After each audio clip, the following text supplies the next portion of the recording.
S25FE는 보급형 모델일 뿐이다? 안 써보면 절대 몰라요. 만족도는 오히려 S25 시리즈에도 안 밀립니다. 왜 그렇게 생각하는지 지금부터 바로 보여드릴게요. 가장 먼저 실생활에서 자주 쓰는 유튜브만 보아도 알 수 있는데요.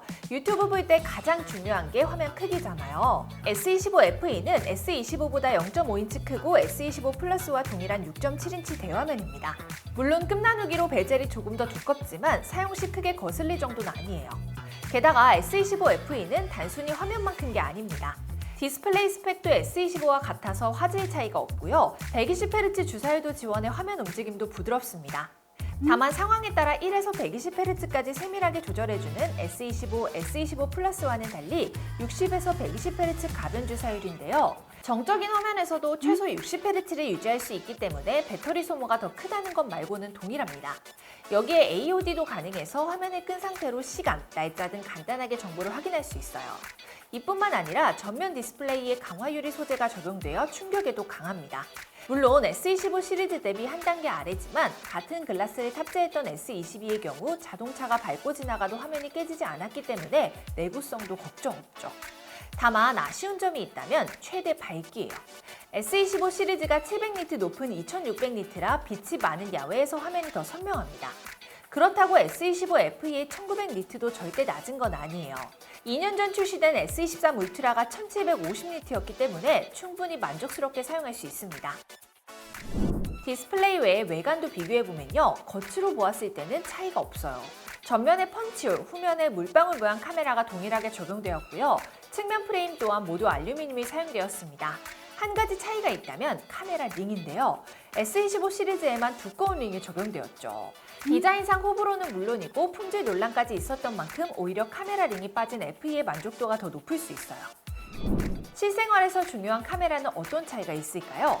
스펙만 보면 망원 카메라를 제외하고는 동일합니다. 다만 카메라는 스펙이 다가 아니기 때문에 직접 촬영한 결과물로 비교해 볼게요. 먼저 동일하게 최대 화소로 촬영했을 때에는 색감 차이를 제외하며 확대했을 때 디테일은 비슷합니다. 광학 줌이 탑재된 세배 줌으로 촬영했을 때도 디테일 차이가 크지 않아요. 대신 최대 줌인 30배 줌에서는 확실히 S25와 S25 플러스가 민기짐이 적고 더 뚜렷합니다. 동영상 촬영도 모두 8K 30프레임까지 가능해 높은 퀄리티의 영상 촬영이 가능하죠. 셀카 찍을 때도 마찬가지예요. 결과물만 보면 어떤 폰으로 찍었는지 구분 못할 만큼 큰 차이 없습니다.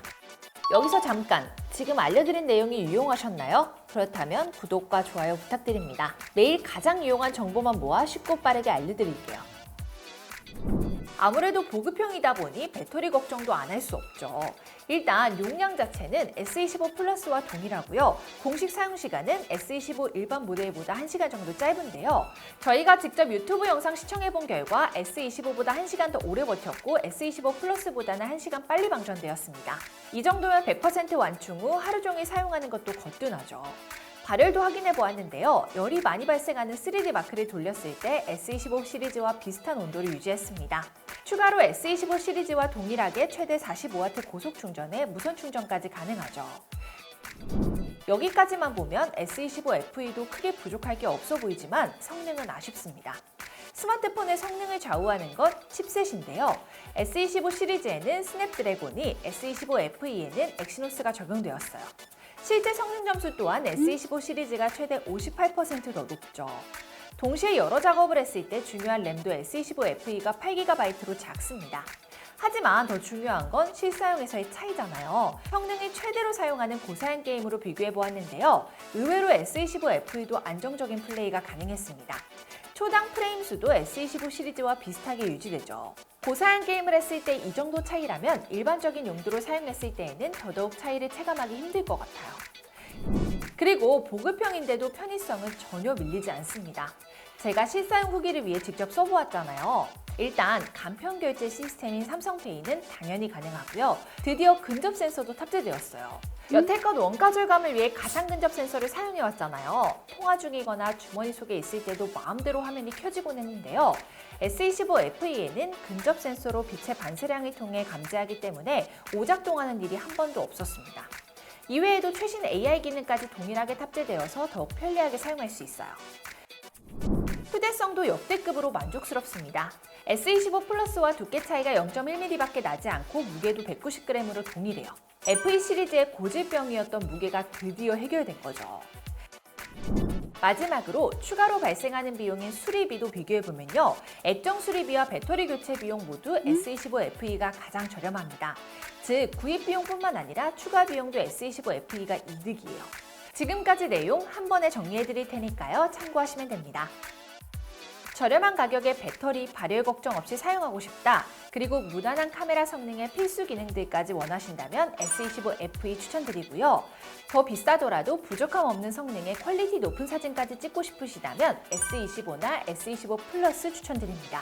이외에도 다양한 모바일 꿀팁 영상들 저희 채널에 업로드되어 있으니까요. 참고하시면 많은 도움 되실 겁니다. 저희 아정당은 알뜰폰도 2만 원대 데이터 무제한 요금으로 약정 없이 최대 12만 원 받으면서 개통 가능합니다. 이처럼 가만히 두면 손해보는 지원금 아정당에서 전부 챙겨가실 수 있는데요. 인터넷 TV 최대 48만 원, 정수기 렌탈 최대 30만 원까지 받아가실 수 있고 1833-3504, 24시간 365일 상담 가능합니다. 설치 당일 최대 연금을 입금해드리는데요. 다른 곳보다 적다면 차액의 120%를 보장해드리니 걱정 마세요.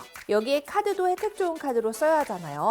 아정당은 8개 카드사의 모든 혜택과 정보를 한 곳에서 비교하고 최대 35만 원 현금까지 받으실 수 있습니다. 마지막으로 홈서비스 전문기업 아정당은 이사 중 물품 파손 시 본사에서 100% 보장 가능하고요. 게다가 마음에 안 들면 전액 환불 가능한 보장 이사도 있습니다. 오늘 영상도 도움되셨다면 구독과 좋아요 꾹 눌러주시고요. 그럼 다음 영상에서 또 만나요. 안녕. 모든 혜택이 정당해지는 것. 세상을 아름답고 정당하게 아정당.